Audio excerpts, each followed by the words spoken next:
Hello, most welcome in ideal English class.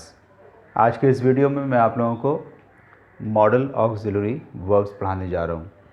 Model auxiliary verbs का spoken English में बहुत ही importance है।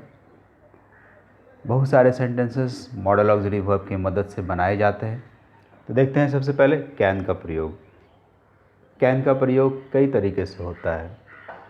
Power, ability, capacity दर्शाने के लिए। इसके अलावा यूनिवर्सल फैक्ट्स, पॉसिबिलिटी जो स्ट्रांग हो, क्योंकि पॉसिबिलिटी मे से भी दर्शाई जाती है, माइट से भी दर्शाई जाती है, लेकिन जो स्ट्रांग पॉसिबिलिटी होती है वो कैन से दर्शाई जाती है। इसके अलावा परमिशन के लिए भी कैन का प्रयोग करते हैं, मगर कैन से परमिशन लेना देना एक इम्पोलाइट तरीका है, ठीक तरीका नहीं है। फिर भी फ्रेंडली परमिशन चलता है, यानी दोस्तों के साथ आप कैन से परमिशन मांग सकते हैं। ओके, अब इन सारे प्रयोग का कुछ एग्जाम्पल्स देखते हैं। I can run fast. He can lift this heavy box. Then now something from this universal facts. Water can extinguish fire. This is universal fact. Man cannot fly. This is also fact. So fact दर्शाने के लिए model can का प्रयोग करेंगे, यानी मे या might इसका प्रयोग नहीं करके कैन लगाएंगे, क्योंकि ये फैक्ट है इसलिए। पॉसिबिलिटी के लिए अगर आप कहते हो it can rain today, it means बारिश होने के चांसेस मैक्सिमम है, ज़्यादा है, स्ट्रॉन्ग पॉसिबिलिटी है। और अगर आप कहते हैं he can pass because he is laborious, तो यहाँ उसके पास होने के चांसेस बहुत ज़्यादा हैं। परमिशन के लिए भी आप इसका प्रयोग कर सकते हैं। As for example, can I use your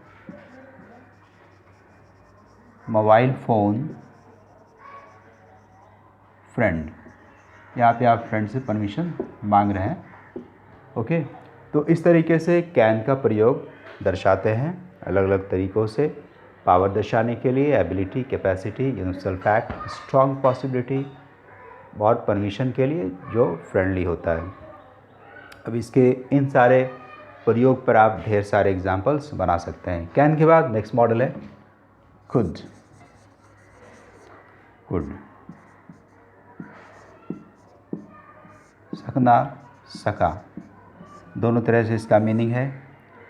तो सबसे पहले देखते हैं वीक पॉसिबिलिटी के लिए भी इसका प्रयोग किया जाता है।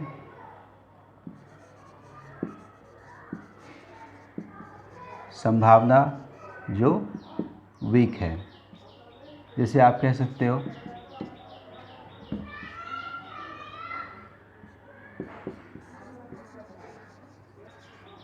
he could pass but he is not laborious। वह पास कर सकता है मगर वह मेहनती नहीं है। इसका मतलब पास होने के चांस यहाँ पर उसके कम हो गए। अब पास्ट फॉर्म में अगर इसका प्रयोग करेंगे तो ये दर्शाता है पास्ट एबिलिटी को।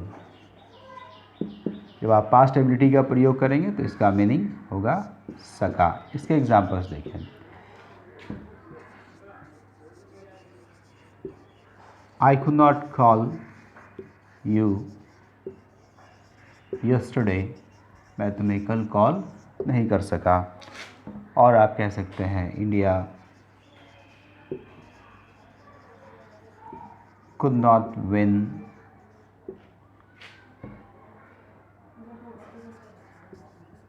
World cup 2019। इंडिया नहीं जीत सका, यानी पास्ट टाइम में, बीते हुए समय में जो भी काम आप नहीं कर सके या कोई भी नहीं कर सका, तो उसके लिए आप कुड का प्रयोग करेंगे। कर सका या नहीं कर सका, दोनों के लिए अगर पॉजिटिव यूज़ करेंगे, जैसे कि कल मैं बाज़ार जा सका, I could go to market yesterday, when I went to Agra, I could visit the Taj Mahal. तो पॉजिटिव फॉर्म में भी इसका इस्तेमाल होगा। नेक्स्ट मॉडल है मे, इसके लिए भी मीनिंग है सकना। ये दर्शाता है पॉसिबिलिटी को। इसके अलावा ये दर्शाता है पोलाइट परमिशन,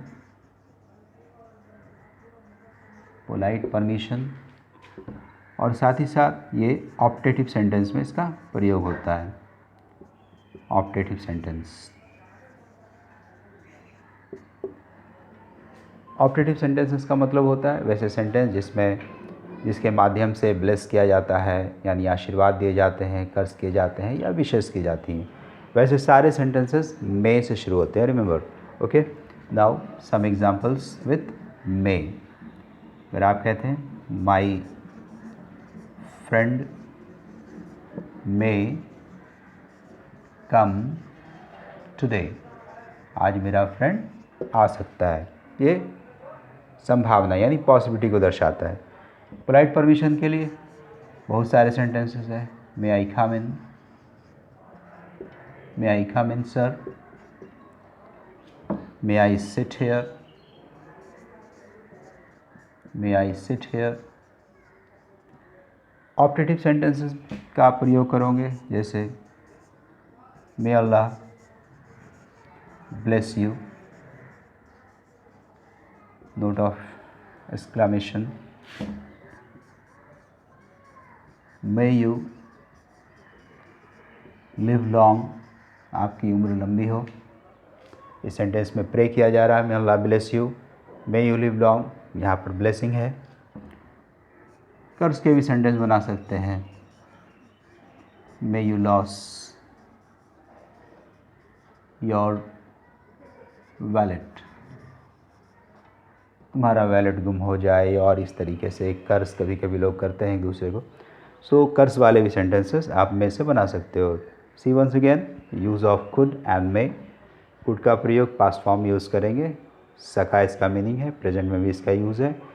जब वीक पॉसिबिलिटी दर्शाएंगे तो कुड का प्रयोग प्रेजेंट फॉर्म में है, और जब पास्ट दर्शाते हैं तो ये पास्ट एबिलिटी को दर्शाता है, रिमेंबर।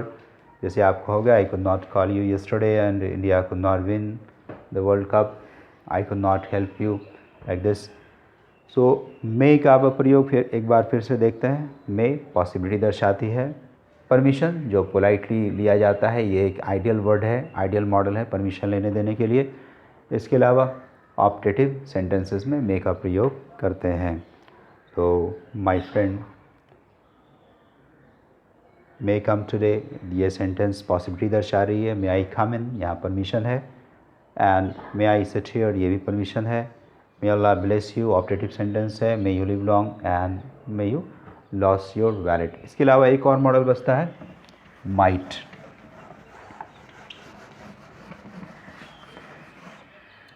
तो माइट का प्रयोग देख लें। मीनिंग है सकना। ये भी दर्शाता है वीक पॉसिबिलिटी को।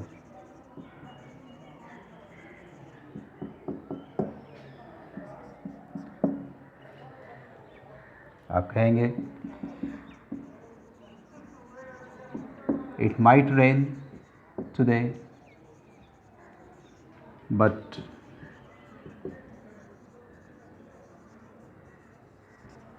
The weather is Sunny.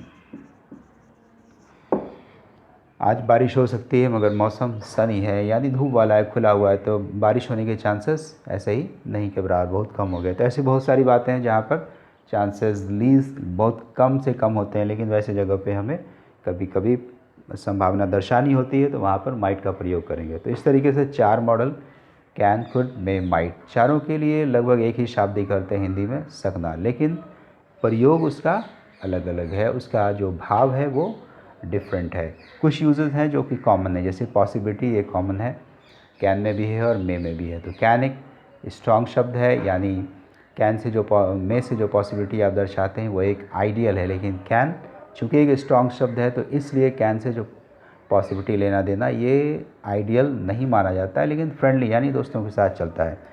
इसके अलावा परमिशन के लिए भी ये तीनों मॉडल का प्रयोग किया जाता है। कैन भी है और इसके अलावा मे एंड माइट ये भी दर्शा रहे हैं परमिशन को, मे से भी परमिशन आप लेते हैं। ओके, सो नेक्स्ट वीडियो में आप और पढ़ेंगे। Okay, thank you.